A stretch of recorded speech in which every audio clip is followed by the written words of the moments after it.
everyone. So we have today with us Mr. Azeem Uddin, who is a best-selling author, a life coach, and an IT professional.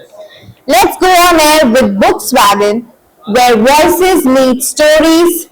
Thank you so much for being here, sir. Please tell us a little bit about yourself and how your journey has been till now.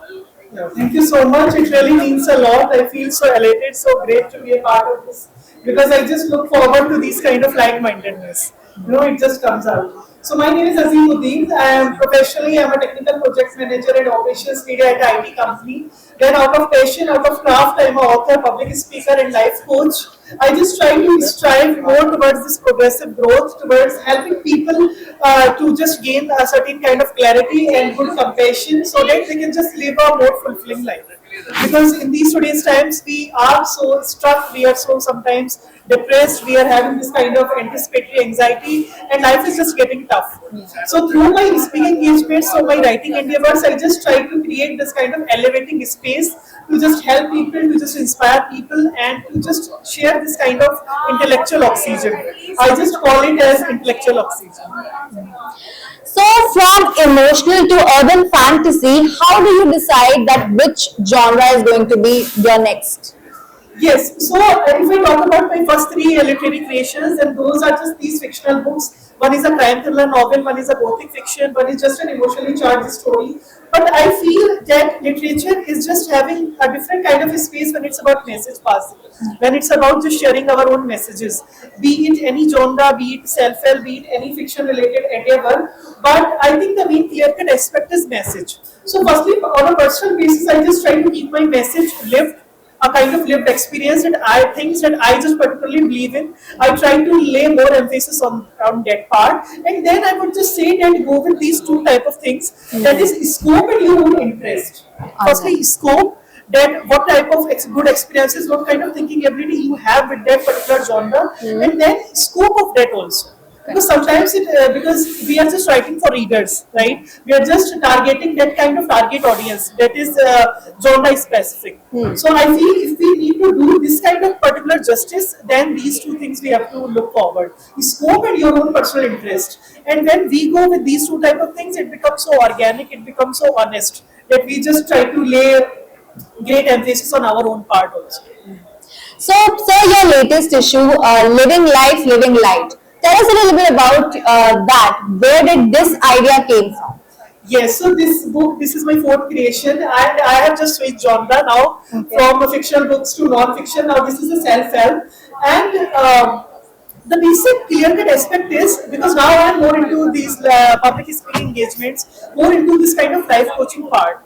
So I feel like the need of impact inculcation and knowledge sharing, wisdom acquisition, that is just right there because people are just living a very tough life these days. People have controlled struggles, and then through these 5 to 6 years from now, like I have been a part of many literature festivals or technical conferences, speaking engagements, and I just feel this need of just this transition from sender to receiver. Words are super powerful.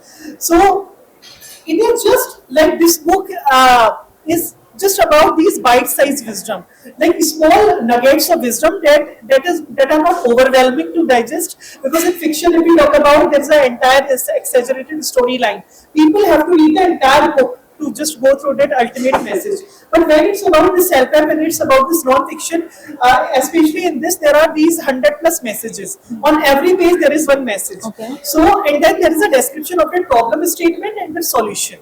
So I think this gives people a different kind of kick. If they don't want to read or they just feel overwhelmed, then it is just giving us these small messages, nuggets of wisdom, and that are just like how to live a more fulfilling life, how to live a more good life. So living light and living wise. Living light is something that we have to create this mental space, and then living wise, it is just filling that space. So firstly, we have to be decluttering our own mental mess. It somehow helps to gain more clarity, more good conceptualizations, and then literary sincerity. That is the main aspect of literature. So I have just tried my own justice to this. So, you talked about self-help books, sir. What do you think is the biggest emotional burden that people carry these days? I think if we talk about these societal affairs, societal landscapes, how people deal, and when it's about this behavioral modeling, how people behave, Yeah. it's just like people are more concerned what other people will think. Mm. Right? I think that's the biggest emotional burden, that's the emotional bottleneck problem that people face in these today's times. True. They're just suppressing their own needs, suppressing their own wants, their own personal desires, and then just thinking that what the world will be thinking. Especially for us, for authors, we have to be just staying honest to us, staying grounded. Because firstly, it's about our own creation. Firstly, we have to write.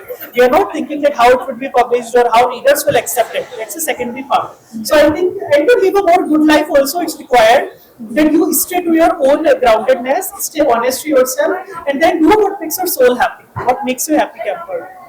What do you think is a rich life? How do you define a rich life? A rich life, like personally for me, it is just like when you are staying true, when you are just having peace. Because peace is the new sexy these days. Staying peaceful, staying so grounded with your own rituals. So, healing, that healing, growth, perception, whatever, be it commercial space, be it your artistic pleasure, whatever you want to do, if you are doing that, I think that is needful. So let's just do a quick rapid fire. So are you ready for that? Yes, shoot. All right. So I'll give you two options and you have to choose one, right? Series or standalone books? Stand alone. Happy ending or tragic ones? Tragic ones with a good message. Go-to book for comforting. Ikigai. That is my Ikigai. most lovable book. Yes. What do you love about Ikigai? And that's a Japanese novel. That's a fictional book, and it is also laying more emphasis that why these Japanese people are so they are having this exaggerated lifespan. So like maybe nature, they live close to nature. So these are the short-term messages in there. All right. Fiction with symbolism or straightforward storytelling? Fiction with these visually appealing gestures. All right. Rereading books or exploring new books? Exploring new genres, but rereading your own favorites. You have to choose one. Yeah, so rereading. Rereading. All right. Open endings or neatly wrapped up conclusion? Neatly wrapped up conclusions. All right. So, my last question to you, sir. If your life was a book title, what would it be? Azeem's wisdom. All right. Thank you so much for your time. It was great interacting with you, and that's it. Thank you. Yeah, thank you so much. And it's a token of thanksgiving to BooksWagon also, because I just call this a collection of creativity, innovation, and just creating this safe space for like-mindedness, and just people Absolutely. they can share. Thank you Thank so you much. so much. Hi everyone, my name is Azeem Uddin. So this is my newest literary creation, Living Light, Living Wise, available on BooksWagon. So hope you will love it and just leave a good review.